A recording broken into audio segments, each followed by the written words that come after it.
হামজা রাদিয়াল্লাহু আনহু যখন ইসলাম তিনি কবুল করেননি, শিকার করে ফিরছিলেন। হামজা রাদিয়াল্লাহু আনহু সিংহ শিকার করতে পারতেন। সিংহ শিকার, চারটাকারী কথা মনে পড়ছে। এরপর তিনি যখন যাচ্ছিলেন তখন এই দাসী হামজা রাদিয়াল্লাহু আনহুকে বললেন যে, আপনি যদি দেখতেন কিভাবে আপনার ভাতিজাকে আবু জেহেল অপমান করলো, তাকে গালিগালাজ করলো, তাকে আঘাত করলো, তাহলে আপনি স্থির থাকতে পারতেন না। হামজা রাদিয়াল্লাহু আনহু তখন বললেন, আওয়া ফাআলা হাদা, সে কি সত্যি এই কাজ করেছে? সেই দাসী বলল, বেলা ওয়াল্লাহ, আল্লাহর কসম করে বলছে অবশ্যই সেই কাজ করেছে। হামজা রাদিয়াল্লাহু আনহু বাসার দিকে না গিয়ে দারুন নাদওয়া অর্থাৎ মক্কার ওই যেটা কাবা দেখেন সেখানে গেলেন। সেখানে দেখলেন সেখানে আবু জেহেল তার দলবলকে নিয়ে সেখানে দাঁড়িয়ে আছে। হামজা রাদিয়াল্লাহু আনহু ঘোড়া থেকে নেমেই আবু জেহেলের কলার ধরলেন এবং প্রচণ্ড জোরে একটা ঘুষি দিলেন। প্রচণ্ড জোরে। বলে দেয়, আবু জেহেল কিন্তু ওই সময়কার মক্কার রাষ্ট্রনেতা, মক্কার গোত্রের সব গোত্রের রসিক, কিন্তু বনু মাখজুমের সর্দার। হামজা রাদিয়াল্লাহু আনহু এই কাজটা করলেন এবং বললেন, রুদ্দাহা ইন ইসতাতা, তো যদি ক্ষমতা থাকে আমাকে ঘুষি মেরে ফেরত দে। যদি ক্ষমতা থাকে, রুদ্দাহা ইন ইসতাতা, ক্ষমতা থাকলে আমার গালেও একটা মেরে দেখা। কথাটা তো এরকম আগে। আবু জেহেল কিছু করতে পারলো না। হামজা রাদিয়াল্লাহু আনহু বললেন, ইন্নী আশহাদু আল্লা ইলাহা ইল্লাল্লাহ ওয়া আকুলু মা ইয়াকুল, আমি সাক্ষ্য দিচ্ছি আল্লাহ ছাড়া কোনো মাবুদ নাই, আমার ভাতিজা যা বলে আমিও তাই বলি। রুদ্দাহা ইন ইসতাতা, যদি তোমার ক্ষমতা থাকে তাহলে আমাকে আঘাত করে দেখা। আজকে থেকে আমি তার দলে, সে যা বলে আমিও তাই বলি। হামজা রাদিয়াল্লাহু আনহু ছুটলেন তার ভাতিজার দিকে, দারুল আরকামে গিয়ে তাকে পেলেন এবং সেখানে গিয়ে বললেন, ইয়া ইবনে আখি, হে আমার ভাতিজা, কুনতু আনসুরুকা বিল হামিয়া, আমি তোমাকে এর আগে আত্মীয়তার সম্পর্কের জন্য প্রোটেক্ট করতাম। ওয়ালান আনসুরুকা লিল ইসলাম, আর আজকে থেকে আমি তোমাকে ইসলামের জন্য প্রোটেক্ট করব ইনশাআল্লাহ। এই ঘটনায় রাসূল সাল্লাল্লাহু আলাইহি ওয়াসাল্লাম এত খুশি হয়েছিলেন, তিনি হামজা রাদিয়াল্লাহু আনহুকে একদম বুকে জড়িয়ে ধরে চুমু খাইলেন। আর যখন হামজা রাদিয়াল্লাহু আনহু উহুদের মাঠে শহীদ হন, আমাদের নবীজি অঝোর নয়নে কেঁদেছেন। তার শাহাদাতের দৃশ্য যদি দেখতেন, আমরা দেখতে পারতাম তাকে বর্ষা নিক্ষেপ করে হত্যা করা হয়েছে। বর্ষাটা তার কলিজা ভেদ করে পিছন দিয়ে বের হয়ে গেছে, চোরাগোপ্তা হামলা চালিয়ে, কারণ সামনে থেকে তাকে মারার ক্ষমতা ছিল না। আজকেও ইসলামকে সামন থেকে শেষ করা এত সহজ না, এই জন্য পিছন থেকে সবসময় চক্রান্ত করতে থাকে এরা, কিভাবে কোথায় কি লাগায় দেওয়া যাবে, কিভাবে কি করা যাবে। আর তার কলিজাটা হিন্দা ছিঁড়ে দাঁত দিয়ে কামড়ানোর চেষ্টা করেছিল। এই হচ্ছে আমাদের শেকড়ের পূর্বপুরুষরা। তাই এই ঘটনাটা ওমর রাদিয়াল্লাহু আনহু দেখেছিলেন। ওই দিন এই ঘটনাটা ওমর রাদিয়াল্লাহু আনহু দেখলেন এবং বাসায় গিয়ে তিনি চিন্তা করতে থাকলেন যে সব ফাসাদের মূল মনে হয় মুহাম্মদ। এই ব্যক্তিদের কারণেই আরবের মধ্যে বিভক্তির সৃষ্টি হচ্ছে, ফিতনা ফাসাদ সৃষ্টি হচ্ছে। তাহলে আমার করণীয় কি? আমিও তো একটা গোত্রের নেতা, তিনি আদি গোত্রের নেতা ছিলেন। তো তিনি খোলা তরবারি হাতে চললেন, এবার তিনি নবীজিকে হত্যা করবেন। ওই যে ঘটনাটা জানেন আপনারা। প্রতিমধ্যে একজনের সাথে দেখা হলো, সে বললো যে নবীজিকে হত্যা করার আগে তুমি তোমার বোন আর ভগ্নিপতির বাসায় যাও, তারও তো ইসলাম কবুল করেছে। তিনি আসলেন, এসে দরজা যখন নক করলেন, দরজার আড়াল থেকে শুনতে পারলেন ভিতরে তিলাওয়াত হচ্ছে কিছু একটা। সূরা তাহা তিলাওয়াত হচ্ছিল। তাহা মা আনজালনা আলাইকাল কুরআনা লিতাশকা ইল্লা তাযকিরাতান লিমান ইয়াখশা তানজিলাম মিম্মান খালাকাল আরদা ওয়াস সামাওয়াতিল উলা আর রহমান আলাল আরশি ইসতাওয়া। তিনি দরজা খুলে ঢুকলেন এবং জিজ্ঞাসা করলেন, মা কুনতুম তাকরাউন, তোমরা কি পড়ছিলে? বোন অস্বীকার করলো যে আমি কিছু না, তাহাদ্দাসনা বাইনানা, আমরা পরস্পরে কথা বলছিলাম না। তখন তিনি বললেন যে ফালা তাকরিবা কুনতু সামিআতু ইন্নাকুমা সাবাতুমা, তিনি বললেন যে আমি শুনেছি তোমরা দুইজনে সাবা হয়ে গেছো, মানে বেদিন হয়ে গেছে, মিথ্যা বলবে না আমার কাছে। তখন তার ভগ্নিপতি বললেন, ইয়া ওমর হাল রাআইতা হাক্কান ফি গায়রি দীনি, এই কথাটা বললেন। হে ওমর, তুমি কি ইসলাম ছাড়া অন্য কোনো দিনের মধ্যে হক খুঁজে পেয়েছো? তখন তিনি বুঝতে পারলেন সত্যি সত্যি ইসলাম কবুল করেছে। তিনি মারধর শুরু করলেন। এক পর্যায়ে বোনকে থাপ্পড় মারলেন, রক্তাক্ত হয়ে গেলেন। এবং তার বোন তখন তার নাকের উপরেই বললেন যে শাহিদতু আল্লা ইলাহা ইল্লাল্লাহ ওয়া আন্না মুহাম্মাদান আবদুহু ওয়া রাসূলুহু কিফআল মা শি'তা, তোমার যা ইচ্ছা তুমি তাই করো, আমি সাক্ষ্য দিচ্ছি আমরা যে আল্লাহ ছাড়া কোনো ইলাহ নাই এবং মুহাম্মদ আল্লাহর রাসূল সাল্লাল্লাহু আলাইহি ওয়াসাল্লাম। ওমর রাদিয়াল্লাহু আনহু ঠান্ডা হলেন এবং যেহেতু বোনকে মারছেন, একটা ভালোবাসা তো কাজ করে। মাথা যখন ঠান্ডা হওয়া, তিনি জিজ্ঞাসা করলেন যে তোমরা কি পড়ছিলে? তিনি বললেন, নাচিনি অখতি, আমাকে ওই কাগজটা দেওয়া হয় আমার বোন, আমি একটু পড়ে দেখি।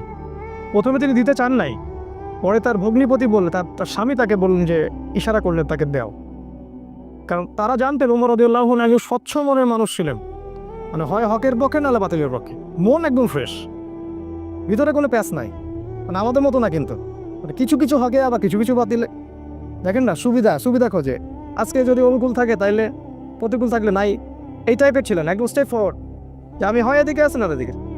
এবার ওমর রাদিয়াল্লাহু আনহু সেই ওই চিরকুটটা পড়া শুরু করলেন, সেখানে সূরা তাহা লেখা ছিল, এবং বলে রাখি ওই সময় আরবে মেবি আমি একটু ভুল হতে পারি, 16 থেকে 17 জন পড়াশোনা করতে পারতেন, 16 থেকে 17 জন লেখাপড়া করতে পারতেন, বাকিরা লেখাপড়া করতে জানতেন না। ইভেন আমাদের নবী সাল্লাল্লাহু আলাইহি ওয়াসাল্লামও লিখতে পড়তে জানতেন না, ওমর রাদিয়াল্লাহু আনহু পড়তে জানতেন। তিনি পড়লেন এবং পড়ে বুঝতে পারলেন, যখন তিনি সূরাটা তেলাওয়াত করতে করতে করতে করতে এই আয়াতে আসলেন, সূরা তাহার দেখবেন প্রায় এই যে 10 থেকে 20-এর মধ্যে আয়াতগুলো, যে তাদেরকে অবকাশ দাও সেই দিন পর্যন্ত, জালেমদেরকে অবকাশ দাও সেই দিন পর্যন্ত যখন আল্লাহ পাক তাদের প্রত্যেককে ধরে ধরে হিসাব নেবেন।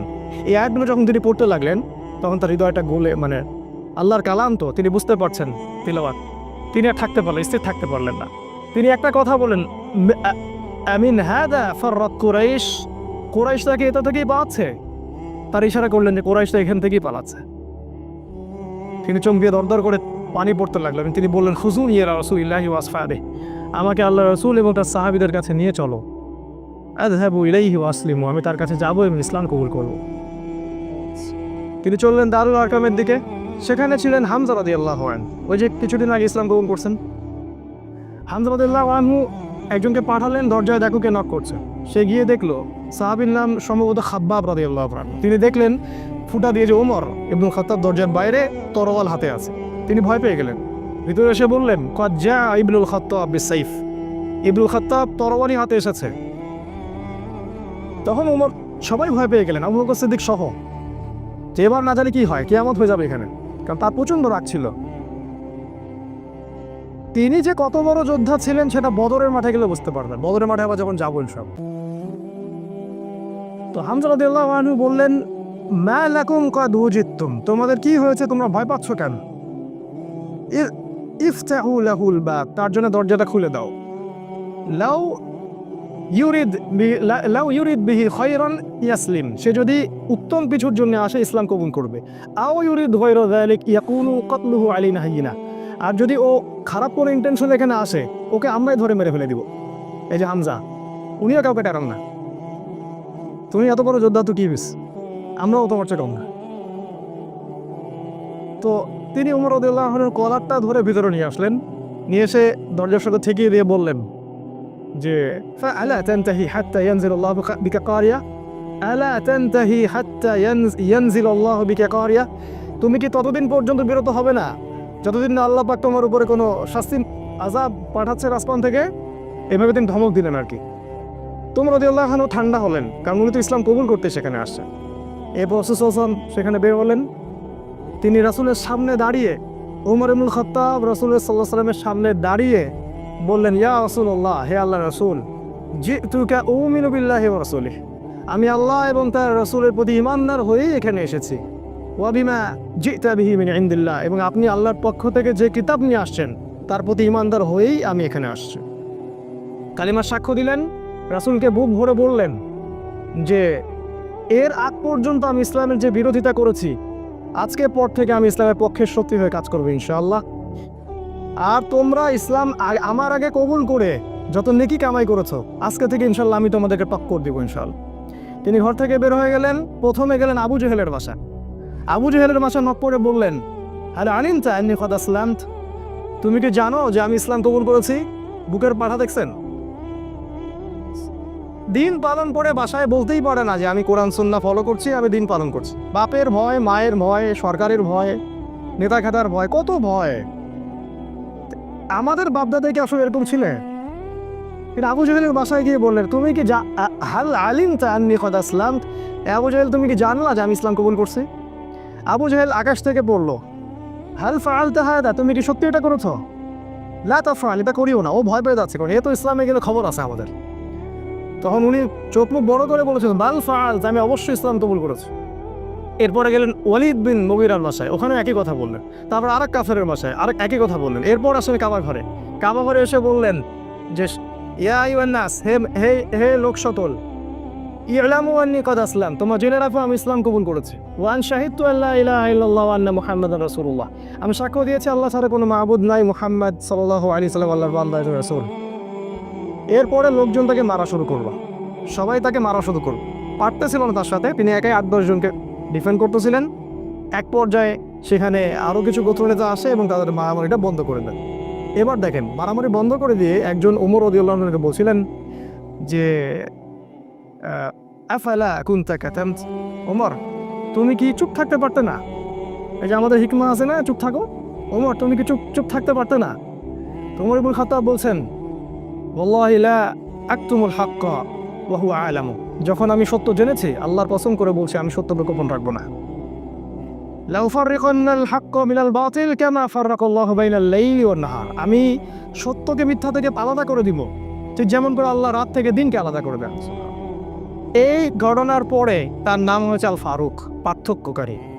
যেমন করে মিরাজের ঘটনার পর আবু বকর সিদ্দিকের নাম হচ্ছে কি? সিদ্দিক। প্রত্যেকটা বিষয়ে একটা ঘটনা আছে, পড়তে হবে, এগুলো জানতে হবে। আপনি ওই রাজ্যে বিচরণ করবেন তখন ইনশাআল্লাহ। এবার ইসলাম শক্তিশালী, কারণ বড় বড় দুইজন নেতা আমাদের পক্ষে, মনে করেন পুতিন আমাদের পক্ষে, মনে করেন ওই আরও বড় বড় কিছু নেতা আমাদের পক্ষে। এখন ইসলাম শক্তিশালী, তাদের কাছে ক্ষমতা আছে, লোকজন জনবল আছে, আর অর্থ সম্পদ আছে। এবার রাসূল সাল্লাল্লাহু আলাইহি ওয়াসাল্লাম এর কাছে গিয়ে ওমর রাদিয়াল্লাহু আনহু বললেন, ইয়া রাসূলুল্লাহ আলাসনা আলাল হক আলাইসু আলাল বাতিল, এভাবে বলতে থাকলেন, আমরা কি হকের উপর নাই, ওরা কি বাতিলের উপর নাই? আলাসনা মুসলিমান, আমরা কি মুসলিম না? আলাইসুল মুশরিকিন, তারা কি মুশরিক না? আমরা কেন এখানে গোপন এভাবে ইসলামের দাওয়াত দিব? আজকে থেকে প্রকাশ্য দাওয়াত দিব। এই তারপর থেকে ইসলামের প্রকাশ্য দাওয়াত শুরু হল, এবং মিছিল করতে করতে তারা কাবা ঘরে গেলেন এবং সবাই স্লোগান দিতে থাকলেন, লা ইলাহা ইল্লাল্লাহ মুহাম্মাদুর রাসূলুল্লাহ, লা ইলাহা ইল্লাল্লাহ মুহাম্মাদুর রাসূলুল্লাহ। এবার আরবের লোকরা জাজলনামার একটা দৃশ্য দেখতেছে, রেভলিউশন। হঠাৎ করে এই যে 50-60-70 জন মানুষ বের হচ্ছে রাস্তায় এবং কালিমার স্বাক্ষর হচ্ছে। ওই সময় কিন্তু এই পপুলেশনটা খুব কম না, একটু বেশি। এবার নির্যাতনের মাত্রা আরও বাড়তে থাকলো। আমাদের হাতে অল্প সময় আছে, আমি 5 মিনিটে শেষ করছি ইনশাল্লাহ।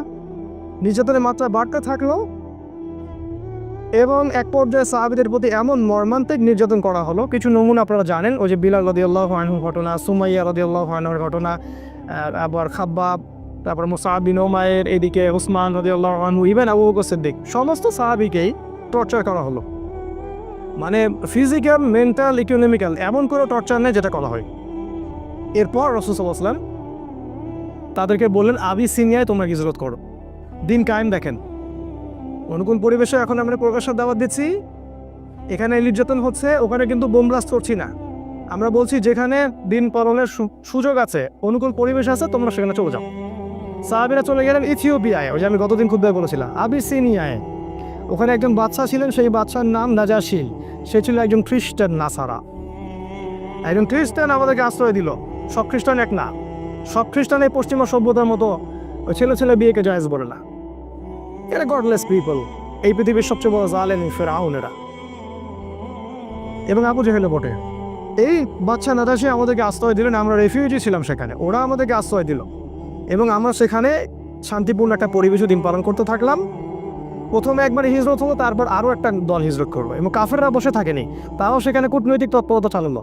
আমর ইবনে আসকে সেখানে পাঠানো হয় এবং সেখানে মোনাজারা, বাহাস হয়।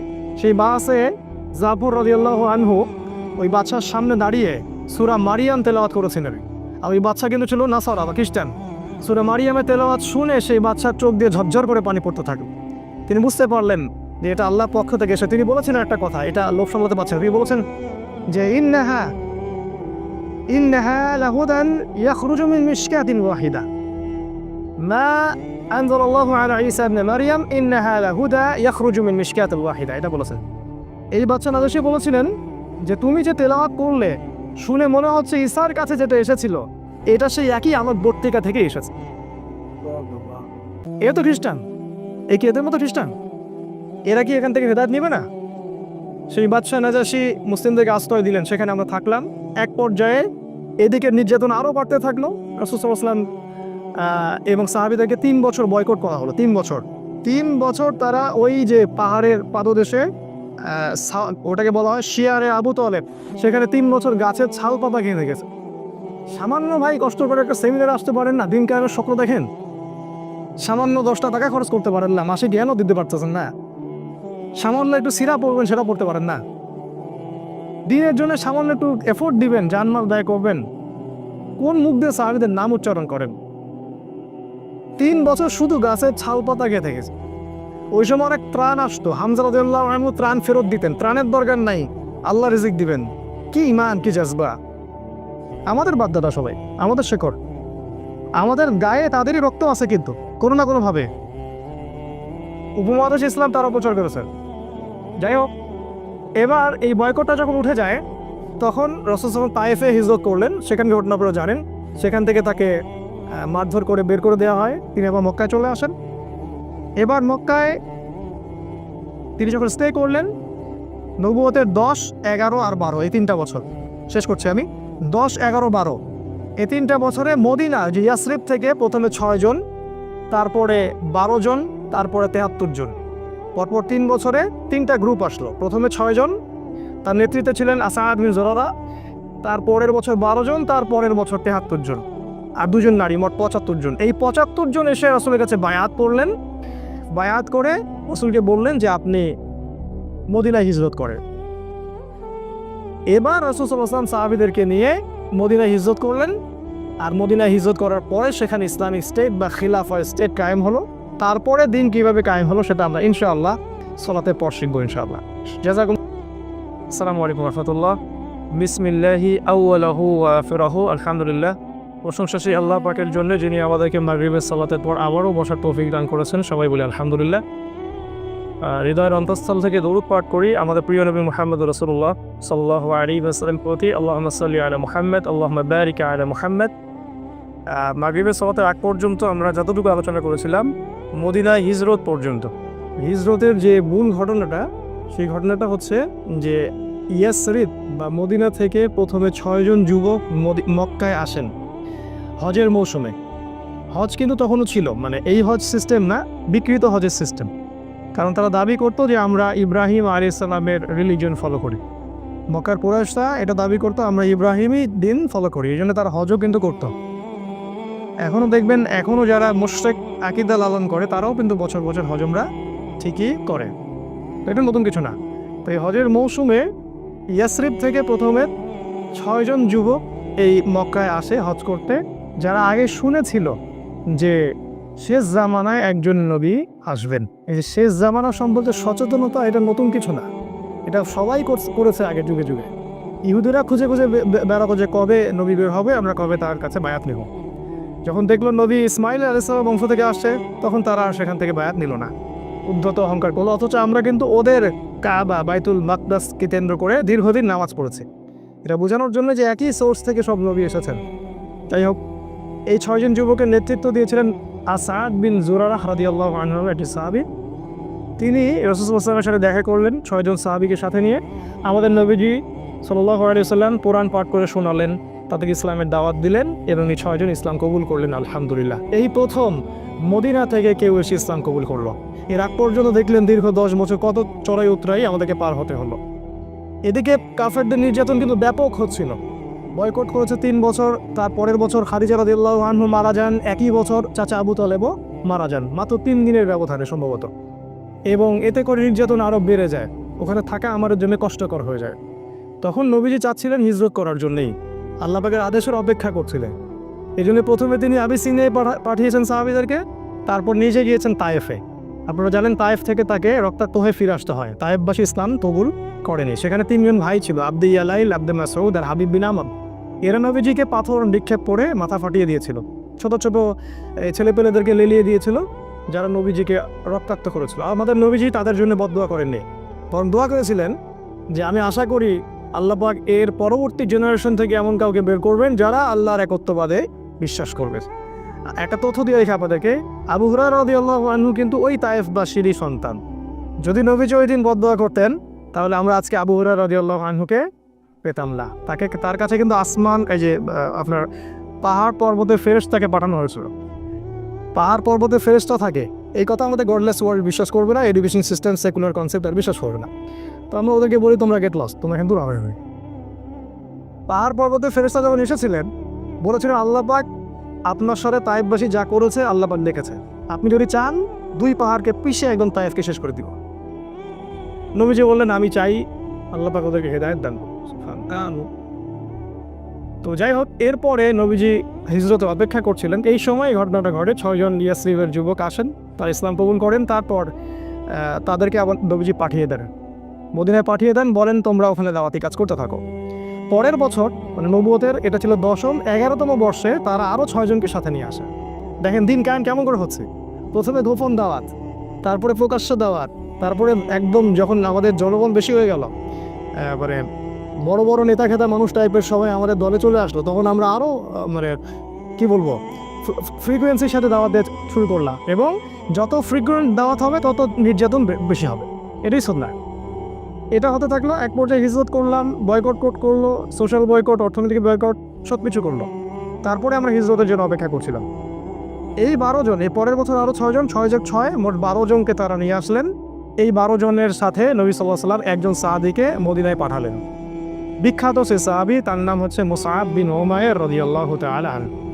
তিনি প্রচণ্ড রকম ধনীর দুলাল ছিলেন, ইসলামের জন্য সব ছেড়ে দিয়েছিলেন। যখন উহুদের মাঠে তাকে শহীদ করা হয় তখন তাকে কবর দেওয়ার মতো একটা জামা পর্যন্ত পাওয়া যায়নি, তাকে ঘাস দিয়ে ঢেকে কবর দেওয়া হয়েছে। আমরা যারা দায়ী তারা কি মুসআব বিন উমাইর? বাংলাদেশে লক্ষ লক্ষ এই যে সিজনে বক্তব্য হবে, এরা কি সবাই মুসআব বিন উমাইর? আলাদা জিনিস।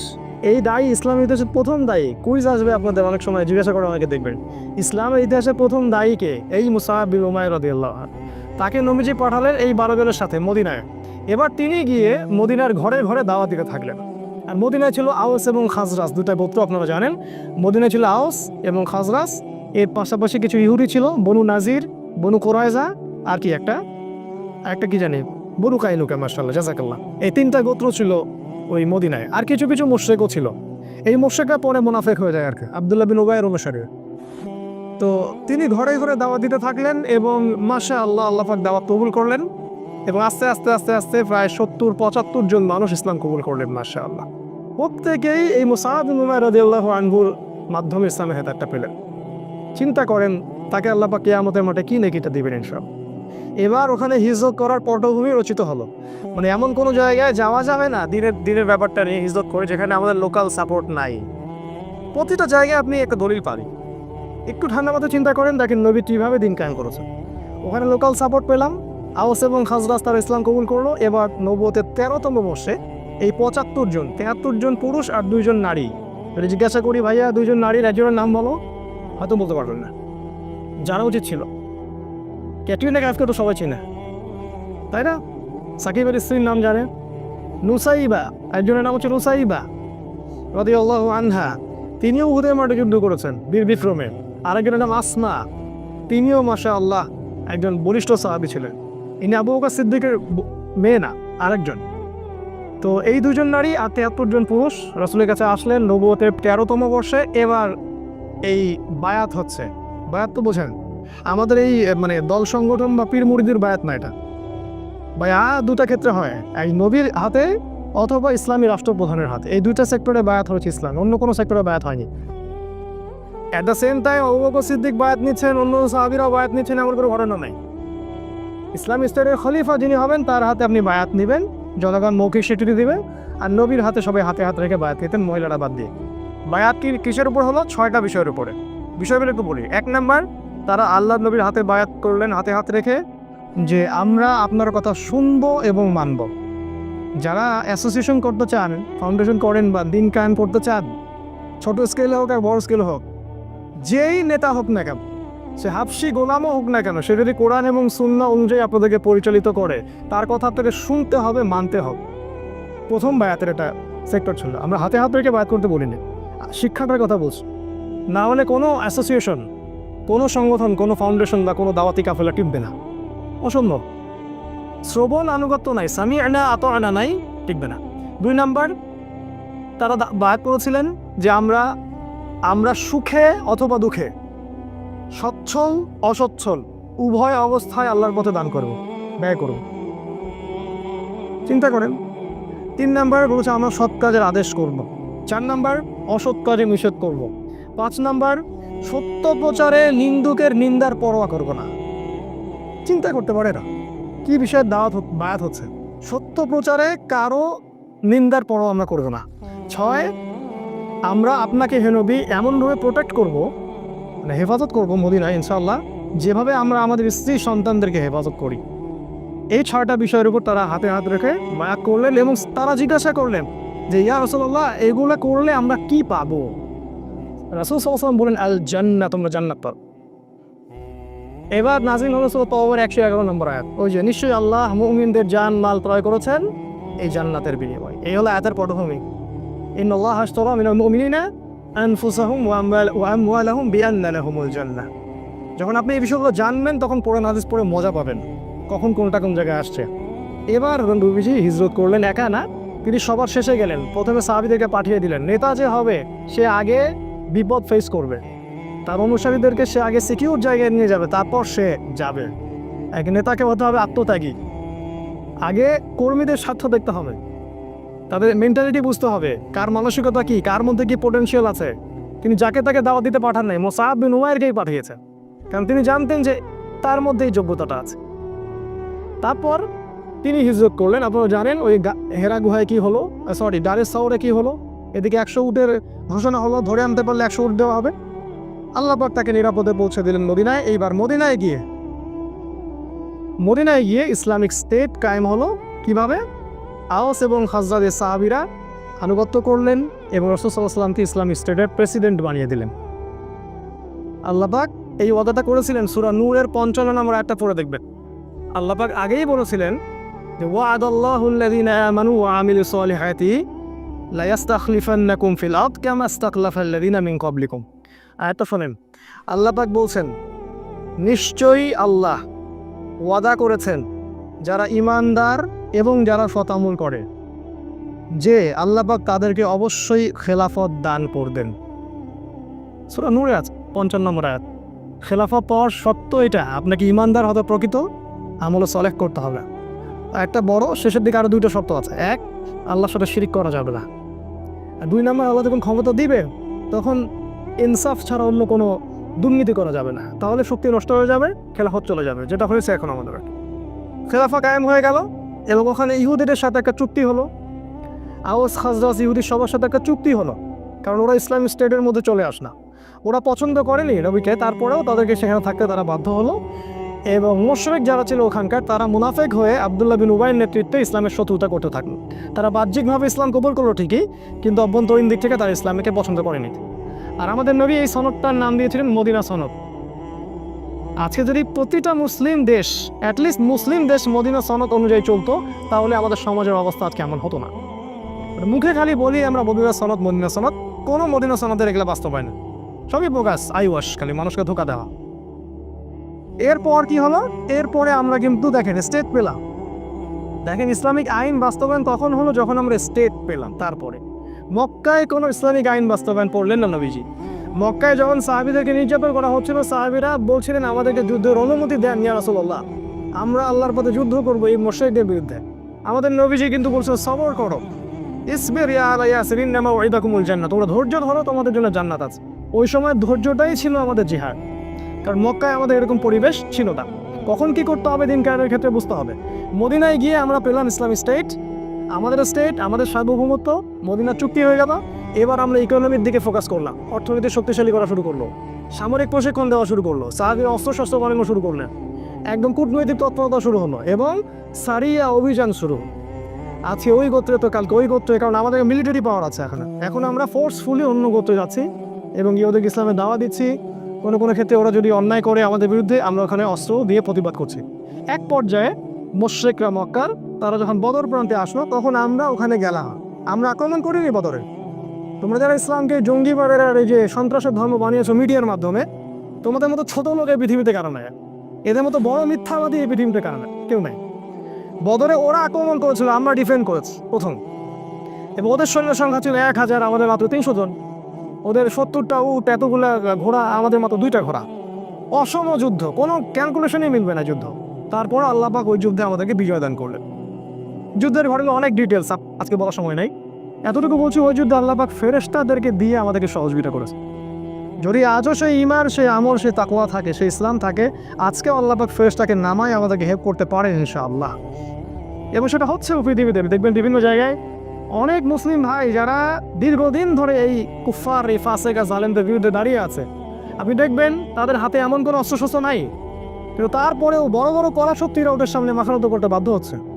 দেখছি না আমরা একটা ভিডিওর মাধ্যমে। এখন আল্লাহ পাক সাহায্য করেন। আল্লাহ পাক সূরা সূরা আনফালের মধ্যে বলেছেন যে আল্লাহ পাক প্রায় 5,000 3,000 ফেরেশতা আল্লাহ পাক পাঠিয়ে দিয়েছিলেন সেদিন মুসলিমদের সহযোগিতা করার জন্য। আল্লাহ পাক চাইলে আরও 1,000 পাঠাতে পারতেন। আল্লাহ বলেছেন এই কথাগুলো। বদরে জিতলাম আমরা, এবং শোচনীয় পরাজয় ওদের। 70টা বড় বড় নেতাকে শেষ করে দেওয়া হোক, একটাকেও বাকি রাখা হয়নি। আর বলে দেই, এই মক্কায় কিন্তু নবীজি এদের নাম ধরে ধরে বদদোয়া করেছিলেন। আপনারা হয়তো জানেন, মক্কায় নবীজি এদের নাম ধরে ধরে বদদোয়া করেছিলেন, আল্লাহ একে দেখে নিও, একে দেখে নিও, একে দেখে নিও। তাই আজকে যারা ইসলামের বিরুদ্ধে শত্রুতা করছেন বা আলেম ওলামাদেরকে ঢুকাচ্ছেন ভিতরে, তাদের বদদোয়া খুব খারাপ জিনিস। এই বদদোয়া থেকে বেঁচে থাকবেন। আপনার মসনদ বুড়া করে হয়ে যাবে বদদোয়া।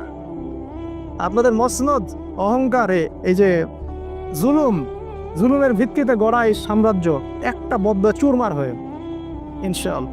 আলেম ওলামাকে এইভাবে কষ্ট দিবেন না। আজকে এগুলো বলার কেউ নাই, বলতে হচ্ছে আমাদেরকে। নবী সাল্লাল্লাহু আলাইহি ওয়াসাল্লাম নাম ধরে ধরে দোয়া করেছিল, সবগুলো লাশ বদরের কূপে পাওয়া গেছে। আপনারা জানেন, ছোট ছোট কচি কাঁচা সাহাবী, বয়স 12, 13, 14, এরা আবু জেহেলের গলা কেটে হত্যা করেছে। আব্দুল্লাহ বিন মাসউদ তার গলাটা নিয়ে এসে রাসূলের সামনে দিয়ে দিয়েছে, এই যে আবু জেহেলের মাথা শেষ, সব বড়াই দম্ভ শেষ, জাহান্নামে চলে গেল। এর পরের বছর তারা উহুদে আসলো প্রতিশোধ নিতে। এবারও আমরা যুদ্ধে জিতছিলাম, গুটিয়ে নিচ্ছে আমি। এবারও কিন্তু আমরা যুদ্ধে প্রায় জিতেই গিয়েছিলাম। নবীজি বলেছিলেন, এই পাহাড় থেকে তোমরা 50 জন নামবে না। যদি দেখো আমাদেরকে পাখি ঠোকরাচ্ছে লাশের উপরে, তারপরেও তোমরা এই 50 জন এখান থেকে নামবে না। নেতার আদেশ, ভালো করে দেখেন। আমি বাবা বলছি, আপনার নেতা যেই হোক না কেন, সে যদি কোরআন সুন্নাহর অনুকূলে আদেশ করে, আপনি আল্লাহর রাস্তায় সেটা মানতে বাধ্য। কেন? না হলে ইসলামের ক্ষতি হয়ে যাবে, দিনের ক্ষতি হয়ে যাবে। ওই 50 জন দেখলেন যে যুদ্ধে আমরা প্রায় জিতে গেছি, আল গানিমা বলে তারা ওখানে দৌড়ানো শুরু করলেন। আর এই সুযোগের অপেক্ষা করছিলেন কে? খালিদ বিন ওয়ালিদ। তখন তিনি ইসলাম কবুল করেননি। তিনি পিছন দিক থেকে ঘোড়সাওয়ার নিয়ে আসলেন এবং একেবারে কচু কাটা বলতে যা বোঝা, একদম ছিন্ন ভিন্ন হয়ে গেল যুদ্ধের ময়দান। সমস্ত সাহাবী বিচ্ছিন্ন হয়ে পড়লেন। ইভেন আমাদের নবী সাল্লাল্লাহু আলাইহি ওয়াসাল্লামও একা হয়ে পড়লেন। তার পাশে মাত্র 7 জন কি 9 জন সাহাবী বাকি ছিলেন। আমাদের নবীজি বললেন, কে আছো এদের থেকে আমাকে প্রোটেক্ট করবে? একটা একটা করে সাহাবী বলছিলেন, আমি আমি আমি, এবং জীবন দিচ্ছিলেন। তালহা রাদিয়াল্লাহু আনহু তিনি বলেছেন যে আমার এই বুকের মধ্যে তীর এসে লাগছিল এবং আমার ওই সময় ঘুম পাচ্ছিল। সুবহানাল্লাহ। এবং সাকিনা আল্লাহ পাক দিয়েছিলেন। তিনি এক হাতে তরবারি নিয়ে লড়াই করছিলেন। তার গায়ে পরে দেখা গেছে 70টা অস্ত্র চোটের দাগ আছে, 70টার মতো। তালহা রাদিয়াল্লাহু আনহা, তাকে বলা হয় জীবন্ত শহীদ। তার পাশেই মাত্র 7 থেকে 9 জন সাহাবী ছিলেন। তারা প্রত্যেকে জীবন উৎসর্গ করে নবীজিকে প্রোটেক্ট করলেন। আমাদের নবীজির আহত হলেন, তার দাঁত ভেঙে গেল। এইখানে এই ডান চোয়ালের ভিতরে কড়া আছে না, লৌহ বর্মের কড়া, এটা ঢুকে চলে গেছিল ভিতরে। 3 জনের নাম আজকে বলতেছি না, সময় কম, সময় লেগে যাবে। এই 3 জন নবীকে আক্রমণ করেছিল আর কি। ইবনু কামিয়া একজনের নাম, একজন সাদ ইবনে আবি ওয়াক্কাসের ভাই, এরা মিলে নবীকে আক্রমণ করেছিল। তো নবীজি রক্তাক্ত হলেন, আহত হলেন, এবং সাহাবীরা প্রায় 70 জন সাহাবী শহীদ হয়ে গেল। তার মধ্যে বিখ্যাত সাহাবী হামজা রাদিয়াল্লাহু আনহু ছিলেন, যাকে বর্ষা নিক্ষেপ করে হত্যা করা হয়। এই মুসআব বিন উমাইর রাদিয়াল্লাহু আনহুও শহীদ হয়ে গেলেন। এগুলো বলা আমার খুব পিপাসা ছিল, ইনশাল্লাহ পরে এক সময় হবে। যে এই সাহাবীর ডান হাত কেটে ফেলা হয়, ডান হাত দিয়ে অস্ত্র চালাচ্ছিলেন, ডান হাত কেটে ফেলা হয় অস্ত্রের আঘাতে। তারপর বাঁ হাত দিয়ে তরোয়াল চালাচ্ছিলেন। একজন মুসলিম কখনো পরাজিত হয় না শেষ পর্যন্ত সে সাদায় পড়ার চেষ্টা করেন। তারপর তিনি বুকের সাথে পতাকাটাকে জড়িয়ে রেখেছিলেন। এই অবস্থায় তাকে দ্বিখণ্ডিত করে হত্যা করা হয়। এই হলো মুসআব বিন উমাইর রাদিয়াল্লাহু। এরকম অসংখ্য সাহাবী, 70 জন সাহাবী সেদিন শহীদ হয়ে গেলেন। কেন? ওই যে নেতা আদেশ করেছিলেন, ওখান থেকে নেমো না, যদি আমাদেরকে দেখো পাখি ঠোকরাচ্ছে তাও নেমন। তারা কিন্তু দৌড়ালেন গানিমা, এই ভুলের মাসুল দিতে হলো। এবং সাময়িকভাবে আমরা উহুদ যুদ্ধে কিন্তু মোটামুটি বলা যায় পরাজিত বা প্রান্তে চলে গেলাম। যদিও বা তারপরে ওই সাহাবীদের মাধ্যমে এবং আল্লাহ রাসূল ডাক দিলেন, এই সাহাবীরা তোমরা আমার কাছে চলে আসো, তখন সাহাবীরা যখন তার কাছে আসলেন, নবী সাল্লাল্লাহু আলাইহি ওয়াসাল্লাম আস্তে আস্তে করে উহুদ পাহাড়ের দিকে উঠে গেলেন এবং তাকে সেভ করা হলো। কিন্তু ব্যাপক ক্ষতি হয়ে গেল ইসলামের। 70 জন সাহাবী শহীদ হয়ে গেলেন। এই হলো উহুদ। তারপর আসলো খন্দক। পরের বছর তারা আবার আক্রমণ করলো। এবার তারা ওই ইহুদিদের সাথে চুক্তি করে আক্রমণ করলো। ভিতরের ইহুদি বনু কুরাইজার সাথে চুক্তি করে তারা আক্রমণ করলো। ভিতরেও শত্রু, বাইরেও শত্রু। কি করবে? এখন সালমান আল ফারসি তিনি পরামর্শ দিলেন, ইয়া রাসূলুল্লাহ, সামনে একটা খন্দক করে ফেলেন। এটা হচ্ছে পারস্যের টেকনিক, মানে ওই সময় ইরাক ইরান এই জায়গার টেকনিক, যুদ্ধ টেকনিক, কৌশল। খন্দক থাকলে ওরাও আসতে পারবে না, আমরাও ডিফেন্ড করতে পারবো। আমাদের নবীজি খেয়ে না খেয়ে সেই খন্দক খুঁড়লেন নিজে, খালি পেটে, পেটের মধ্যে পাথর বেঁধে। প্রত্যেক সাহাবীকে 10 হাত করে জায়গা দেওয়া হলো, তোমরা খোঁড়ো। আজকে আমরা যারা দিনের রিপ্রেজেন্টেটিভ আর কি, দিনের জন্য কিছু কিছু কাজ করতে নিজের অপমান মনে হয়, ছোট মনে হয়, তাই না? আমাদের নবীজি নিজে সেখানে খন্দক খুঁড়লেন, এত বড় নেতা হয়েও আজকে আমাদের অপমান ফিল হয় দিনের জন্য কাজ করতে। দিনের কোনো কাজই ছোট না। এবং ওই সময় অনেক মোজেজা দেখা গেল, নবীজির বরকতে খাবার বেড়ে গেল, অনেক ঘটনা ঘটেছে।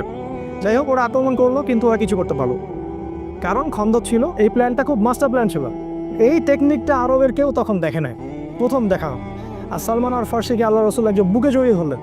তিনি বলেন, সালমান মিন আহলি বাইত, সালমান আজকে থেকে আমার পরিবারের একজন। চিন্তা করছেন, সালমান আমার পরিবারের একজন আজকে থেকে। এই জন্য শিয়ারা তাকে নিয়ে একটু বেশি বাড়াবাড়ি করে। এই জন্য বুঝবেন, এখন বুঝবেন জিনিসগুলো। তারপরে এবার সেখানে একজন বিখ্যাত সাহাবী ছিলেন, সাদ ইবনে মুআয রাদিয়াল্লাহু আনহু।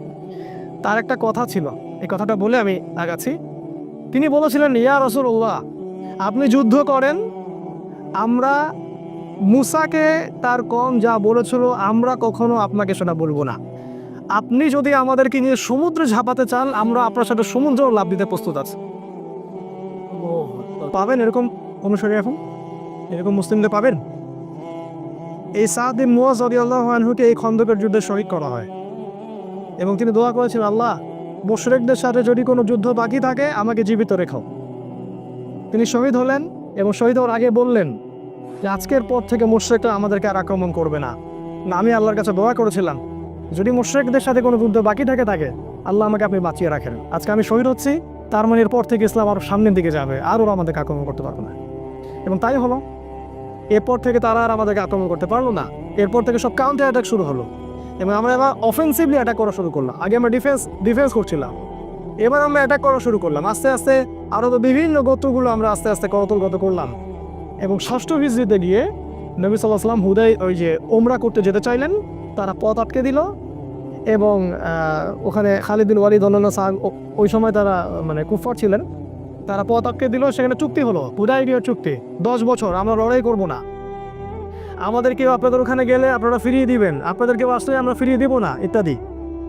সবগুলোতে নবীজি বললেন, ঠিক আছে, তোমরা যা বলবো তাই। কারণ নবীজি জানতেন কোনো মুসলিম মুরতাদ হয়ে তোমাদের দলে যাবে না, যদি আসে তাহলে তোমাদের থেকে আমাদের এখানে আসবে। এবং তিনি চাচ্ছিলেন, দেখেন মাস্টার প্ল্যানটা ছিল এই নবীজির মাস্টার প্ল্যান। দিন কায়েম মানে আপনাকে মাস্টার প্ল্যান করতে হবে, একদম বড় প্ল্যান, ছট পোষে আপনাকে প্ল্যান মাফিক। তাহলে নবীজি চাচ্ছিলেন আগে বড় শক্তিটার সাথে আমরা চুক্তিবদ্ধ হই, তারপরে আমি ছোট ছোট সবগুলোকে দেখে নিব। কারণ ছোট ছোট কারা? মদিনার মুনাফিক, ওই বনু কুরাইজা, বনু কাইনুকা, বনু নাজির, এদেরকে দেখতে হবে। কারণ এরা সত্য প্রচারে নিন্দুকের নিন্দার পরোয়া করবে না। চিন্তা করতে পারে না কি বিষয়ের বায়াত হচ্ছে। সত্য প্রচারে কারো নিন্দার পরোয়া আমরা করবো না। 6, আমরা আপনাকে হে নবী এমনভাবে প্রোটেক্ট করব, মানে হেফাজত করব মদিনায় ইনশাআল্লাহ, যেভাবে আমরা আমাদের স্ত্রী সন্তানদেরকে হেফাজত করি। এই 6টা বিষয়ের উপর তারা হাতে হাত রেখে বায়াত করলেন এবং তারা জিজ্ঞাসা করলেন যে ইয়া রাসূলুল্লাহ, এগুলো করলে আমরা কি পাবো? রাসূল সাল্লাল্লাহু আলাইহি ওয়াসাল্লাম বলেন, আল জান্নাত, তোমরা জান্নাত পাবে।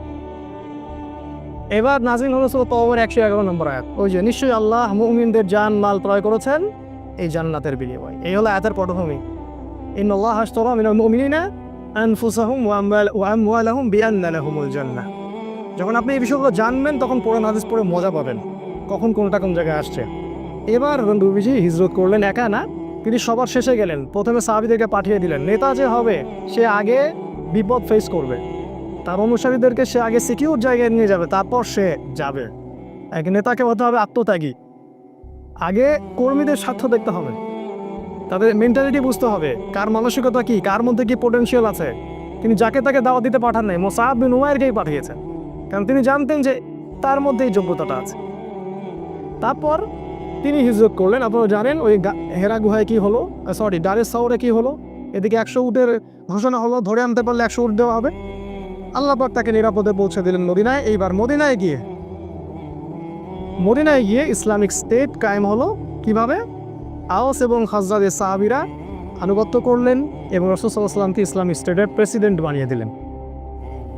আল্লাহ পাক এই ওয়াদাটা করেছিলেন, সূরা নূরের 55 নম্বর আয়াতটা পড়ে দেখবেন। আল্লাহ পাক আগেই বলেছিলেন যে ওয়া'আদাল্লাহুল্লাযীনা আমানু ওয়া আমিলুস সলিহাতি লা ইস্তাখলিফান্নাকুম ফিল আরদ কামা ইস্তাখলাফাল্লাযীনা মিন ক্বাবলিকুম। আয়াতটা শুনেন, আল্লাহ পাক বলছেন নিশ্চয়ই আল্লাহ ওয়াদা করেছেন যারা ঈমানদার এবং যারা সৎ আমল করে যে আল্লাহ পাক তাদেরকে অবশ্যই খেলাফত দান করবেন। সূরা নূরে আছে 55 নম্বর আয়াত। খেলাফত পাওয়ার শর্ত এটা, আপনাকে ঈমানদার হতে প্রকৃত আমল সলেহ করতে হবে। একটা বড় শেষের দিকে আরো 2টা শর্ত আছে। এক, আল্লাহর সাথে শিরিক করা যাবে না। আর 2 নম্বর, আল্লাহ যখন ক্ষমতা দিবেন তখন ইনসাফ ছাড়া অন্য কোনো দুর্নীতি করা যাবে না, তাহলে শক্তি নষ্ট হয়ে যাবে, খেলাফত চলে যাবে, যেটা হয়েছে এখন আমাদের। খেলাফা কায়েম হয়ে গেল এবং ওখানে ইহুদিদের সাথে একটা চুক্তি হলো। আওস খাজরাজ ইহুদি সবার সাথে একটা চুক্তি হলো, কারণ ওরা ইসলামিক স্টেটের মধ্যে চলে আস না, ওরা পছন্দ করেনি নবীকে, তারপরেও তাদেরকে সেখানে থাকতে তারা বাধ্য হলো। এবং মুশরিক যারা ছিল ওখানকার, তারা মুনাফিক হয়ে আব্দুল্লাহ বিন উবাইয়ের নেতৃত্বে ইসলামের শত্রুতা করতে থাকলো। তারা বাহ্যিকভাবে ইসলাম কবুল করলো ঠিকই, কিন্তু অভ্যন্তরীণ দিক থেকে তারা ইসলামকে পছন্দ করেনি। আর আমাদের নবী এই সনদটার নাম দিয়েছিলেন মদিনা সনদ। আজকে যদি প্রতিটা মুসলিম দেশ, অ্যাটলিস্ট মুসলিম দেশ মদিনা সনদ অনুযায়ী চলতো, তাহলে আমাদের সমাজের অবস্থা আজকে এমন হতো না। মুখে খালি বলি আমরা মদিনা সনদ, কোনো মদিনা সনদের এগুলো বাস্তবায়ন, সবই বোগাস, আইওয়াশ, খালি মানুষকে ধোকা দেওয়া। এরপর কি হলো? এরপরে আমরা কিন্তু দেখেন স্টেট পেলাম।